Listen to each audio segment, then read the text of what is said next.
Hi, everyone, and welcome to the lecture on The Turn of the Screw by Henry James. This particular lecture is going to be a little bit different because it's going to serve as a review for the midterm while also talking about the novel as a whole. So, as I go through the lecture this week, I'll be referring back to a lot of the texts that we've already read this semester, so that way it's refreshing your memory about some of the major themes and ideas that we've discussed within the context of this particular novel, which, as we'll see, was written at the end of the century. So Henry James is able to look back and incorporate a lot of the things that we've talked about already this semester. So, Henry James is actually what's called a transatlantic writer within the British tradition. He's an American writer by birth, but he's adopted by British literature because he became a British citizen during his lifetime. So, when you study both American and British lit, he may appear in both of those canons because both traditions tend to claim him. He is known primarily for being a realist writer, and he's particularly known for his psychological realism. He tends to use limited perspective and particularly to emphasize the ambiguity of meaning. And you're going to see a lot of these things within The Turn of the Screw. Now, The Turn of the Screw itself, if you haven't encountered it before, is considered to be a perfect ghost story. And I've put ghost in quotes here because part of the conflict of the story is whether or not the ghosts are actually real. And we're going to investigate that together in terms of how the story works and then connect that back to our major courses for themes for the course this semester. So, in this particular story that James writes, he is using a lot of ambiguous and dense language intentionally to try to make the story be able to tell two stories at once. That there's this ghost story that's happening on the surface, but there's also this underlying questioning of the very story that's being told. So James is doing something that's much more complicated than what we've looked at this point in the semester because he's really an early modernist in the way that he's writing. So he's very invested in the way that language can depict psychological conditions as well. So I wanted to, because of that ambiguity, I wanted us to have a good idea of what actually happens in the plot of this story, just so that make sure that you kind of understand the overall arc of what happened. So it does begin with a frame story where we hear an unnamed narrator telling us that we are at a fireside listening to ghost stories at Christmas time. So this should remind you of the week that we talked about the Victorian supernatural and how this is a very typical thing to do in Victorian time period. We also are told that this friend who is at the fireside with us, Douglas, is going to tell the story, but he seems really torn about it. He has to send off for the manuscript. He finally gets it, he brings it back, and he's going to actually read us a first-person account of someone's ghostly experience. So that first-person account should remind us of The Diary of Anne Rodway by Wilkie Collins and how that limited diary-like perspective or journal perspective can provoke a lot more suspense because we're only really knowing what's happening within that particular person's understanding or experience. We don't have any outsider perspective. And in fact, that's what happens. The frame drops away. We don't ever hear again from Douglas or from the narrator or from anyone else. The entire rest of the story is just the governess's journal or letter that she has sent to Douglas and has written down this account. So we're entirely in her perspective and in her mind for the rest of the story. She begins her story by telling us how she's hired to be a governess in this almost stereotypical setting at the Manor of Bly. It's a very gloomy mansion. This should remind you of this sort of gothic tropes of things like the old nurse's tale, where the setting is supposed to evoke this feeling of dread and suspense. And this has been kind of a staple of that type of literature that really began in the 18th century and does have some pretty big markers in the 19th century, like things like Wuthering Heights or Jane Eyre even. So James is drawing on that tradition intentionally and even evokes that when he talks about the mysteries of Udolpho and references Jane Eyre obliquely, thinking about a mad relative that could be stowed away somewhere. So he's intentionally bringing up this kind of gothic trope that has been established. And what happens is the narrator has gone to this house to take care of children, and she does it because she's attracted to the man who is hiring the man who's in charge of the two children. They're his niece and nephew. He's this, I guess, popular and very charismatic gentleman, and she goes to see him, and she's very naive and very easily influenced, and feels that she's doing him this big favor and trying to kind of win his affection or his attention through taking on a job that he even admits a lot of other people don't want to do. So she goes to the house to take care of his wards, and then has this ghostly experience with what, as she discovers, possible ghosts of Peter Quint and Miss Jessel, a former caretaker and a former governess, who are now both dead. And throughout the story, the visitations that she sees are never confirmed by anyone else other than herself. Even at the end, the visitation with Miles at the very end, which I'll talk about more in just a moment, he never actually sees the ghost for himself. There's never any evidence outside of her own testimony that the ghosts actually appear. So it's pretty important to note that in case you have missed that, because what that does is set up this tension that is really crucial to the center of the story. And that is that the narrator is claiming all of these ghostly visions, and then eventually starts implicating the children themselves, saying that they've partnered with the ghosts, they've been influenced by them, that they're actually evil children. And there's really no evidence outside of her own claims. So you have her mental state, and whether or not we actually believe her, contrasted with her very persuasive version of events, that there are these ghosts that exist. So really what's happening is that James is telling the story of a ghost story on the surface, but then also undermining the claims to truth that the narrator has, because we're not allowed any sort of outside perspective on the story. And he's also intentionally using very ambiguous language in order to withhold clarity. So the narrative really becomes loaded with this double meaning, and you can read the story both ways at the exact same time. And what happens when we get to the end is that we don't really know what to believe. The story itself remains in that fantastique moment that we've been talking about so far this semester, that moment of uncertainty where we haven't made a choice. Is it marvelous? Is it supernatural? Are the ghosts actually real? Or is it uncanny and natural? And is she actually, the narrator herself, actually crazy? So you might have found the text to be a little more challenging as you read because of this double meaning that is intentionally written into it. And I wanted to point out that it was published in 1898. So we're talking about the very end of the 19th century. Technically, 1901, when Queen Victoria dies, is considered the official end of the literary period, right before modernism begins. So you see that James is already experimenting with some of the ambiguity and the way that texts can deconstruct themselves even at the end of the Victorian period. And this later publication date means that he could draw on all of these issues that we've been talking about so far this semester. Things like, what do we believe? What is true? How do we detect meaning? How does the text provide meaning for us in terms of pleasure? And even things like the problems of gender constraints that we've also mentioned with several of the other stories that we've read. So he's manipulating on purpose a lot of the typical tropes of 19th century literature, both through the ghost story, through things like Gothic literature, which reaches all the way back into the 18th century, sensation fiction, which is very much about getting a reaction out of people and surprising them, or using cliffhangers.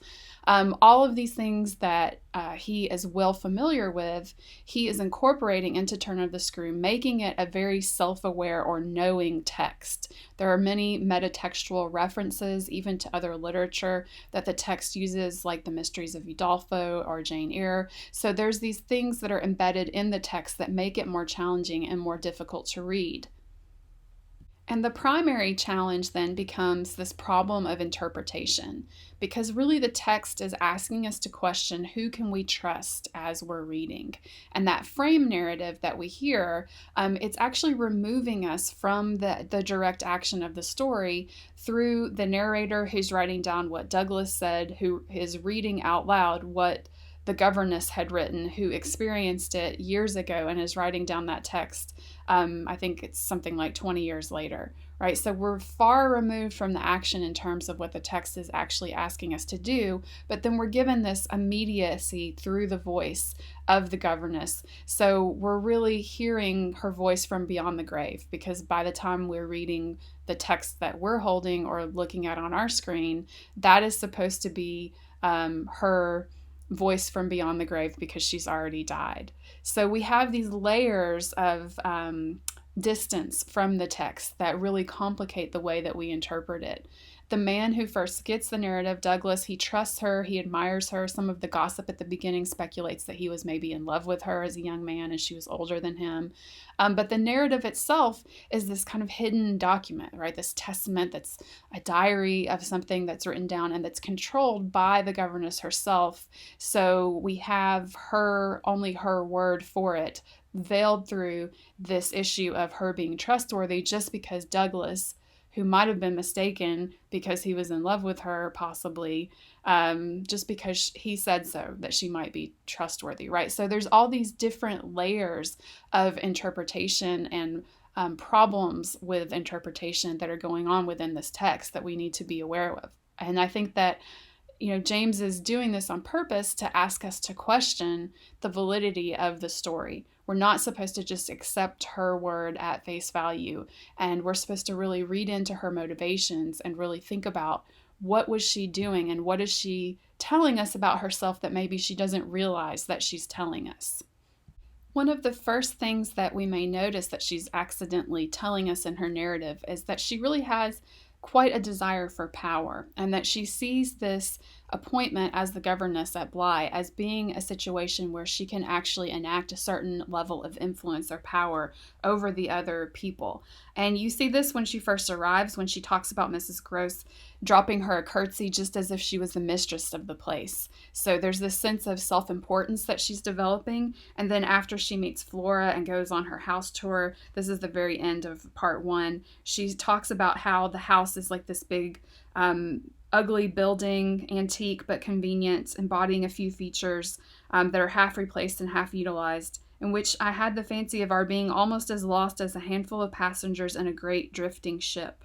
Well, I was, strangely, at the helm. So she's imagining herself as in control of this entire large household, and particularly of the children. And in that same section, she talks about how watching, teaching, and forming Flora would be the making of her life. So there's this way where she's revealing very early in the narrative that power is one of the things that she's really looking for in this particular job. And she goes on to sort of have these moments in the text where that desire for power really manifests itself repeatedly. So if that's something that you didn't notice, that's one of the things that the text reveals to us and then makes us question her motives. Why is she telling us this story to begin with? What is it about this relationship between her and the children and her new appointment as governess, and then the representation of these ghosts? What is really laying behind all of these things? And I think we have to think of it also in terms of her relationship to the children, considering that the Victorian woman's role in society was domestic entirely. If you were of marriageable age, you were supposed to get married, you were supposed to have a family, and you were supposed to support that family because that was your duty to the country. So if you consider that historical context of how the woman's role is supposed to be care of the family, then you have this, I think, exploration of that problem by James through this text and thinking about, well, what does it look like if someone takes that desire for power to control the domestic space and to control the children in that space and the household and push that into something that could possibly be terrifying. So there's this scariness here that is emerging out of the governess's desire for power that's directly rooted to the way that women were being portrayed and treated within Victorian culture at large. And interestingly, the governess is never named in the text. So she's this nameless person that goes into this situation, and I think is representative of many Victorian women in terms of that particular station. Someone who feels frustrated by the limited opportunities that she has and is looking for ways to be able to exert some sort of influence or to have some sort of significance within her sense of self-identity. So it comes from a place of wanting to, as we learned at the beginning, first impress the master of the house because she finds him attractive. But then as we go on into the text, we start to hear these moments of confession from her. One of them I have here on the slide. It was the first time in a manner that I had known space and air and freedom. So the first time in her life where she had actually felt that she had any sort of freedom or room to make her own decisions or her own choices, because the master of the house had said, you have this authority. I'm letting you take charge of the children. I don't want to hear anything about it. Don't contact me. You just do whatever needs to be done to keep them out of my life, basically. So she's taking that trust and that authority and feeling empowered by it. And so I think the complication, of course, becomes that she is also suspect. So James is leaving that ambiguous. Is it a good thing for Victorian women to have more opportunities for authority? Because at the end of it, we're not really sure how innocent she is. So is it really a good thing? Is he critiquing the idea of there being more opportunity for women? Or is he saying that women have problems because they don't have enough freedom, right? So there's, again, a lack of an answer there, a lack of a definite solution by James. But he's letting us know that this is what is really on the woman's mind, the governess's mind, as she comes into this situation, is feeling for the first time a sense of opportunity and freedom and wanting to do something with that.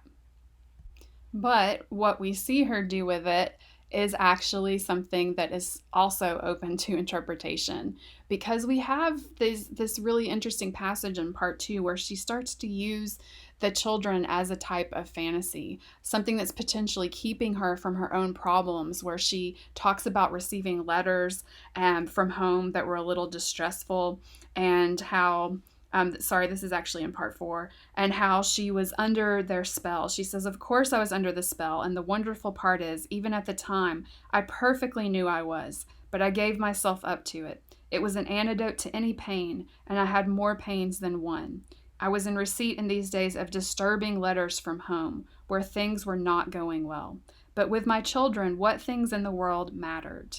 So she's letting herself use her opportunity as a governess to really disguise any kind of problems that she's actually experiencing in her usual typical life. So projecting the children as a type of fantasy that helps her to ignore the actual circumstances that she's living in. And we're never told what those problems are. We just know that they're disturbing in some way. We know that probably social class comes into play with it, where perhaps people need money and are relying on her to keep up this job so that she can send money back home.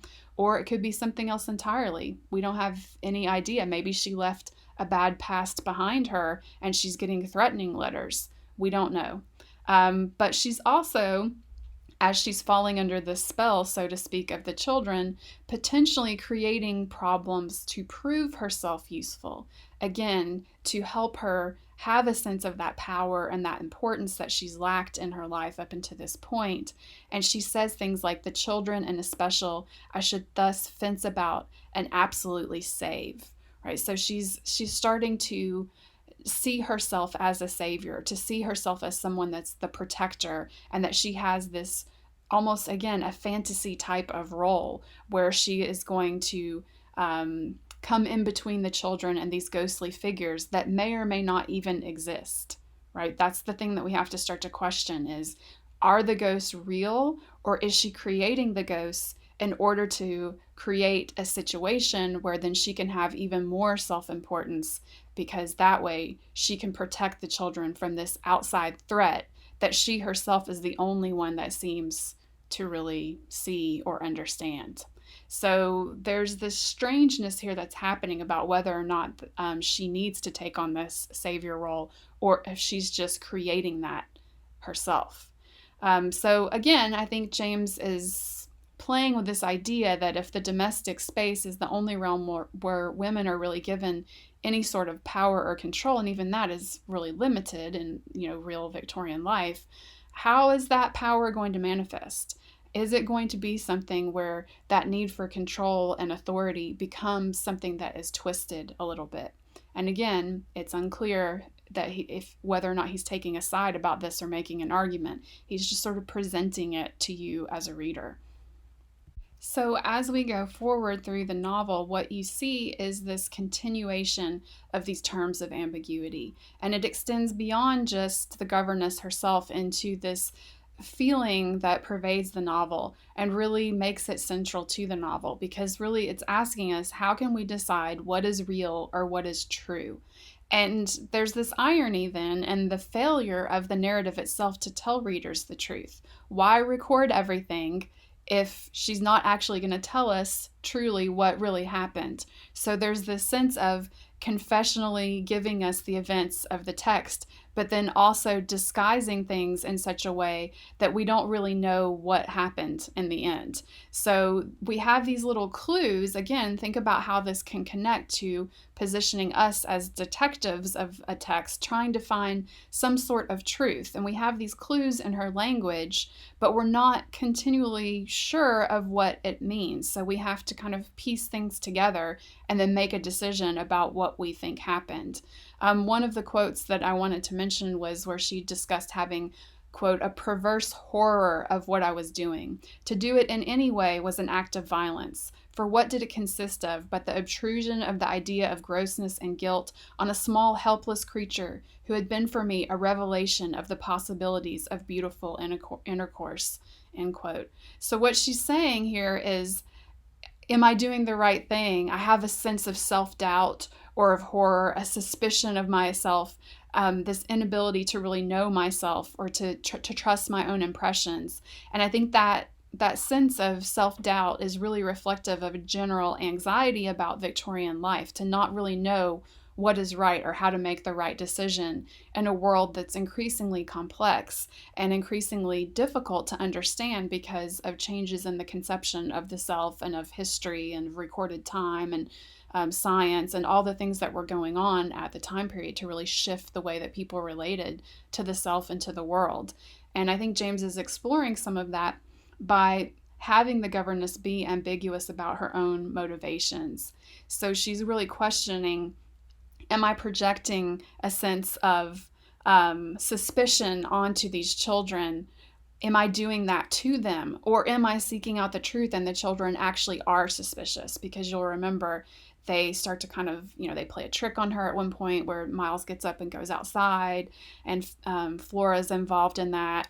And then her suspicion begins to grow that perhaps the children can see the ghosts, and she sees Miss Jessel on the coast of the lake and thinks that Flora is intentionally ignoring her, but very aware of Miss Jessel's presence. But we don't really know whether or not that's true. We know that the children are a little mischievous and that we know that they're pushing back on her, but that's very typical for children to do to any kind of authority figure. So it's only the governess's word that there's this sense of perhaps evil or suspicion attached to the children's behavior. And then we have this moment where she's almost admitting that maybe she is the one projecting that onto them. So is she actually building that case against them? And they don't really perhaps deserve it. And we're not really sure. So we're kind of stuck in her perspective and we're not really sure what to believe about that. And that limited first-person perspective should remind you of the Diary of Anne Rodway, the old nurse's story, where we also had someone telling us a story of something that happened years and years ago, and even the Signalman, where we're only getting the perspective of the narrator and we don't really ever get to hear the actual signalman's perspective himself. So there's no way for us to really confirm what's real outside of the narrator's telling. And so because of that, we really have to either decide whether or not we trust that narrator, and in this case, the governess. So we can ask these questions about how does that actually contribute to the effectiveness of the narrative in terms of pleasure. So do we have our expectations fulfilled, or do we have them frustrated? And when you're reading through the text, that type of dense language that is in The Turn of the Screw, it's portraying a really complex sense of subjectivity on a narrative level. So there are these intentional double meanings. There are withholdings on the part of the governess as she's ostensibly recording this experience into a journal that we're getting to read. She's not giving us everything that we want.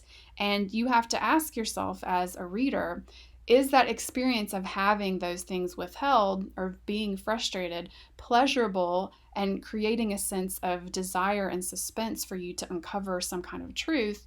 Or is it frustrating and you feel unhappy with the fact that that truth is being withheld? So, again, think of these things as intentional narrative choices that are shaping your response to the text. And I'm curious to know what your actual reaction was. Did you make a choice as a reader about whether you felt that the ghost figures were real, or did you actually think that perhaps the narrator was bordering on being crazy or going mad?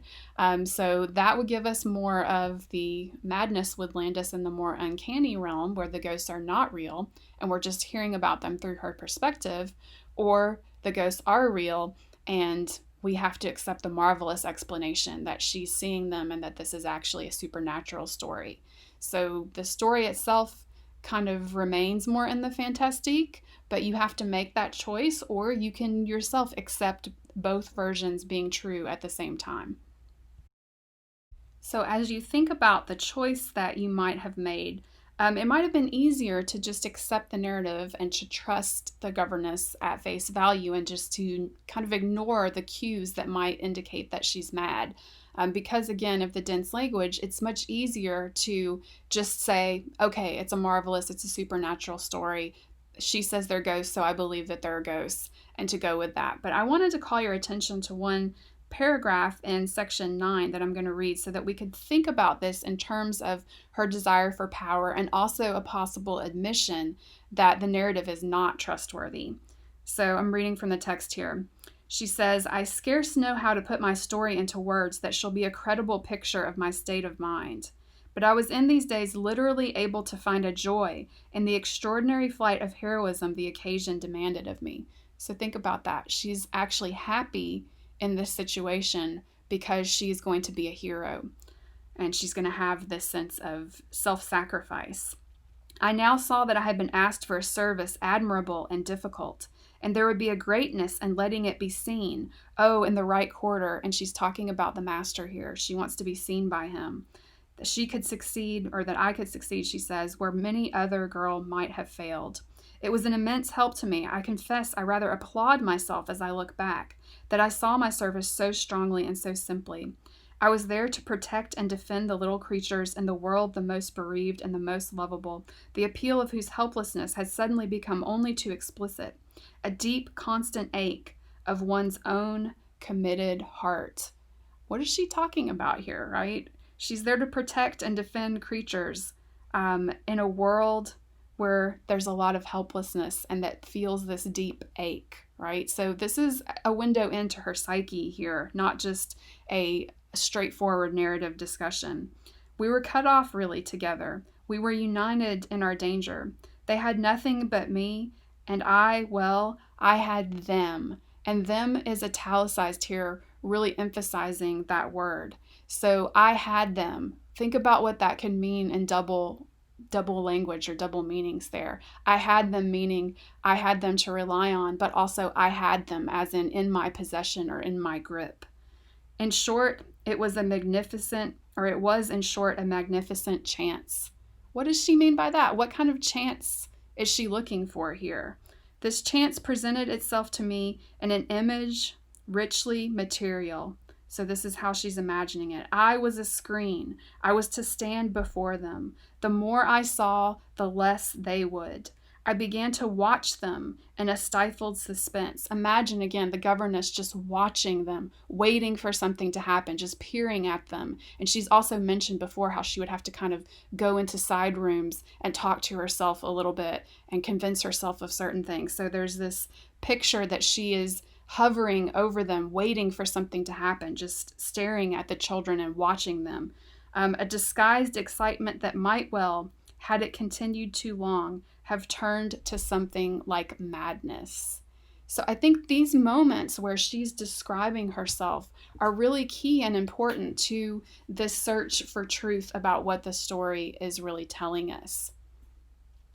And once you start to pay attention to these little moments in the text where she might be telling us more than she realizes, they actually crop up really frequently. And you start to become a little more suspicious of her narrative and a little more perhaps persuaded by the idea that madness could be the driving force behind her text. She talks several times about interacting with Mrs. Gross and the woman looking at her strangely, or that she's crying out. The narrator or the governess is crying out and getting strange looks from her friend, or eventually she scares off Flora and Mrs. Gross, right? Flora is kind of horrified by her, and the governess's interpretation is that she doesn't want to admit the presence of the ghost, but it's obviously also quite possible that she's just terrified an innocent child by accusing her of consorting with ghosts. And then the child says, I don't want to be around this person anymore. She's nuts. So they decide to leave, right? Mrs. Gross and Flora decide to leave the house. And there's this sense where the madness on the part of the governess could be growing stronger if we're really looking at it. So as you're reading, what should be happening then is that there should be this search for truth kind of driving through the narrative.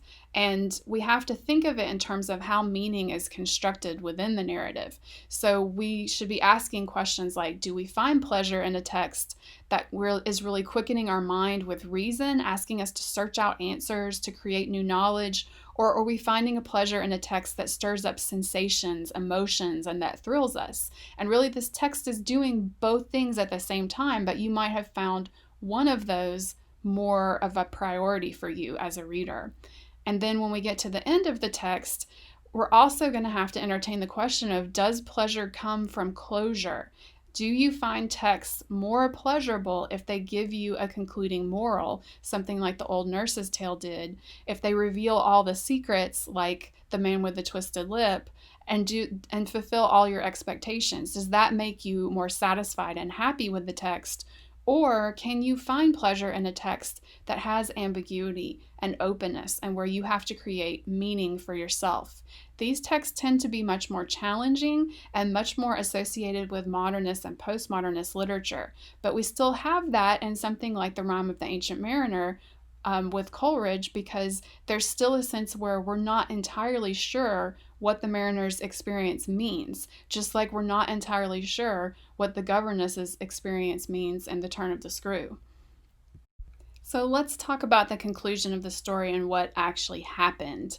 So the actual plot moment is that Flora and Mrs. Gross have gone off, and the governess is alone with Miles, and she's basically telling him, we're going to stay here together. I'm going to take care of you. We're going to be fine. But she kind of springs a surprise on him because she knows that he took her letter where she was going to write to the master and tell him about the boy being kicked out of school.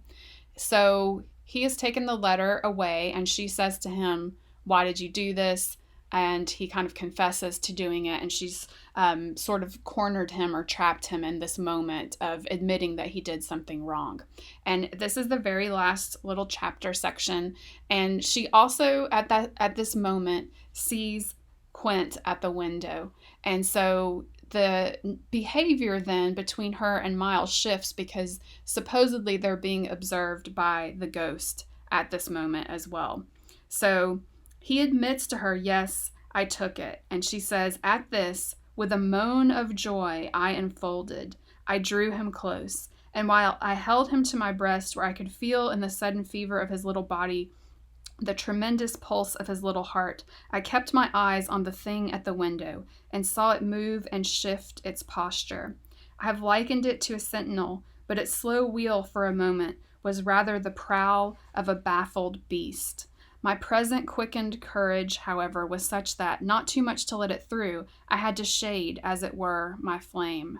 Meanwhile, the glare of the face was again at the window, the scoundrel fixed as if to watch and wait.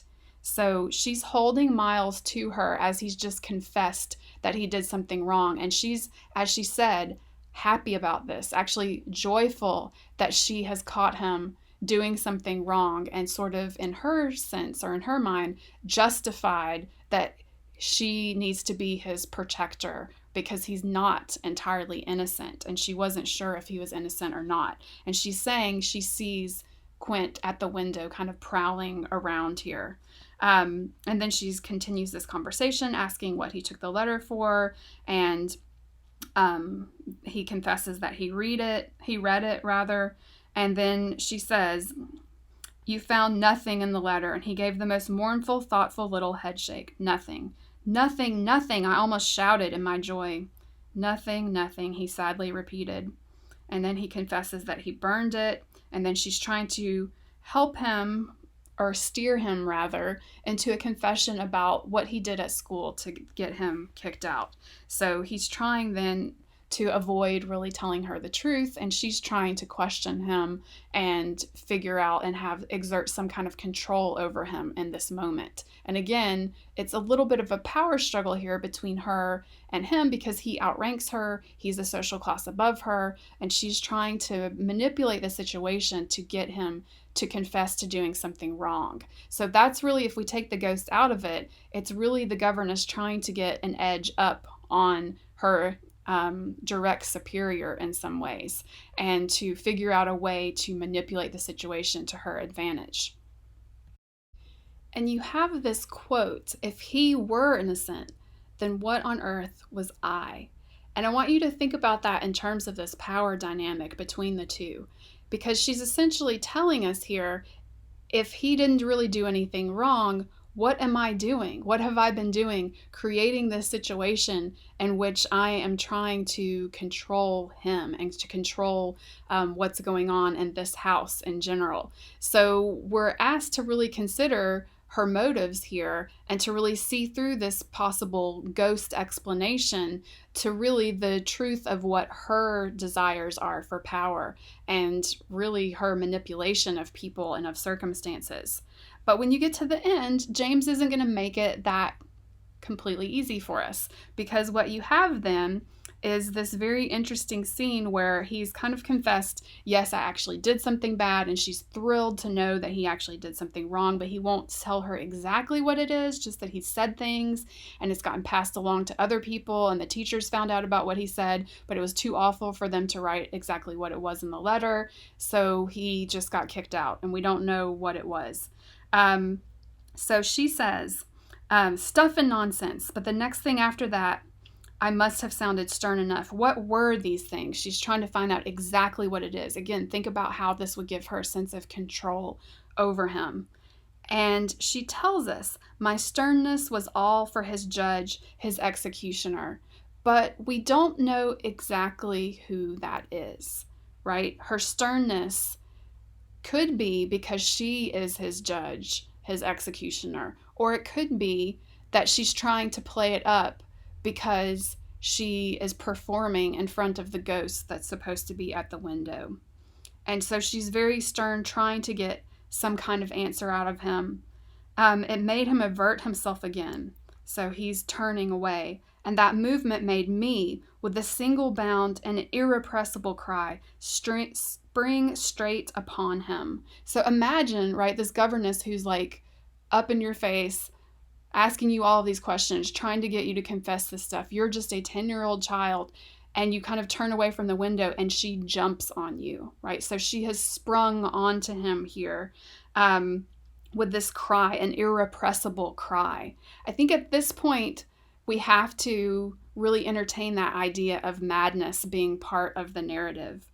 There was again against the glass, as if to blight his confession and stay his answer, was the hideous author of our woe, the white face of damnation. I felt a sick swim at the drop of my victory and the return of my battle, so that the wildness of my veritable leap only served as a great betrayal. I saw him from the midst of my act meet it with a divination, and on the perception that even now he only guessed, and that the window was still to his own eyes free.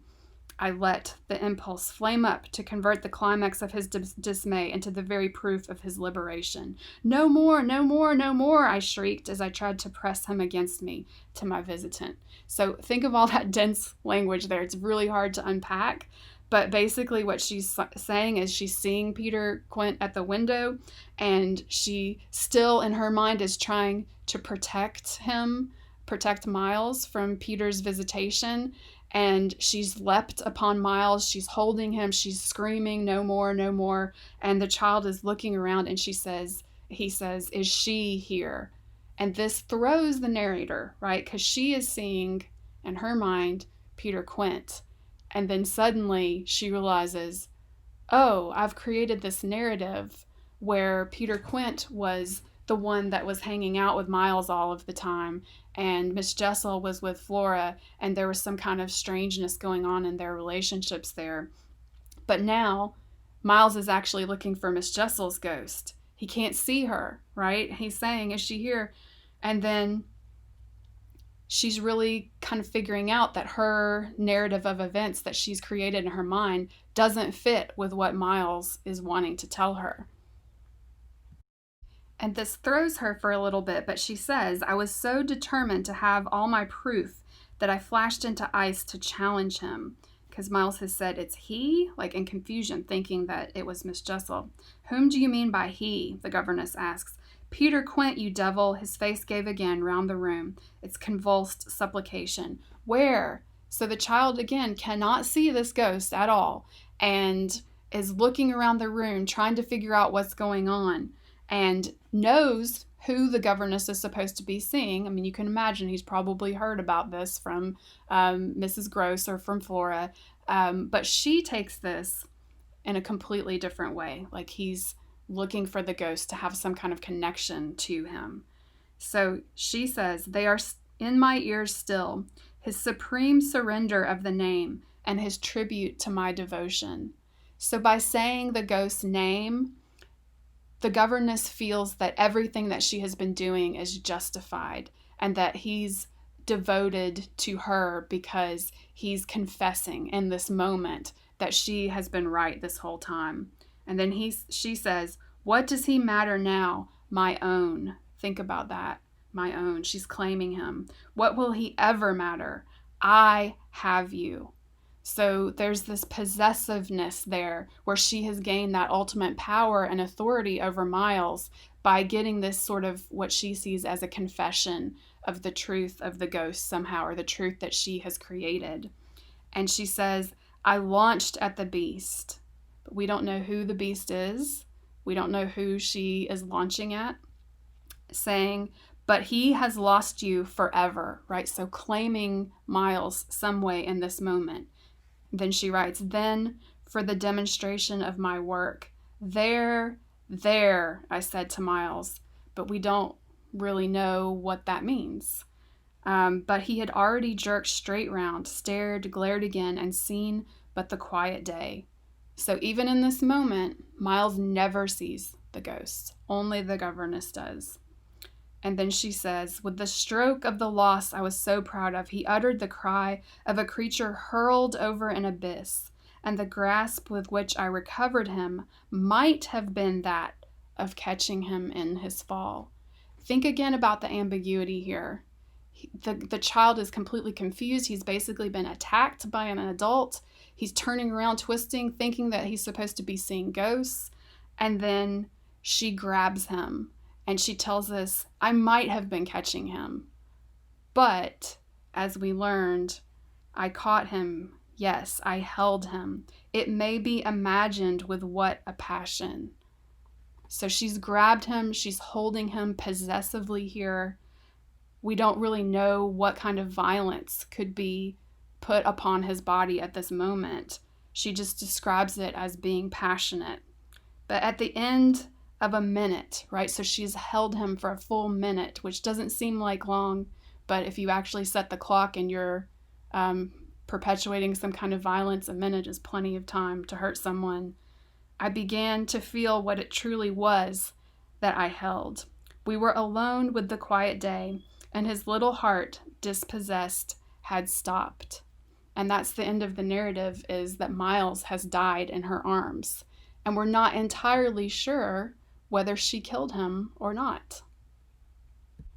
And James never tells us. We don't return to the frame narrative. There's no discussion by Douglas and his friend who's writing all of this down for us. There's no fireside conclusion back on Christmas Eve with lots of stories and ghost stories. We're just left in this moment with the governess holding Miles's dead body, and no one has ever seen the ghosts except for her. So we don't actually know what has happened here, if she has gone crazy and killed a child, or if he has somehow died because of this ghostly influence that has happened. And that leaving us in that moment puts the narrative fully in the fantastique.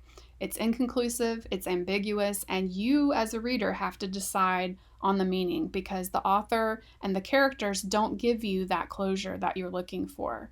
So this is probably the best example of the fantastique that Todorov has talked about and that we've been looking at and kind of playing with these different directions that text could go so far this semester.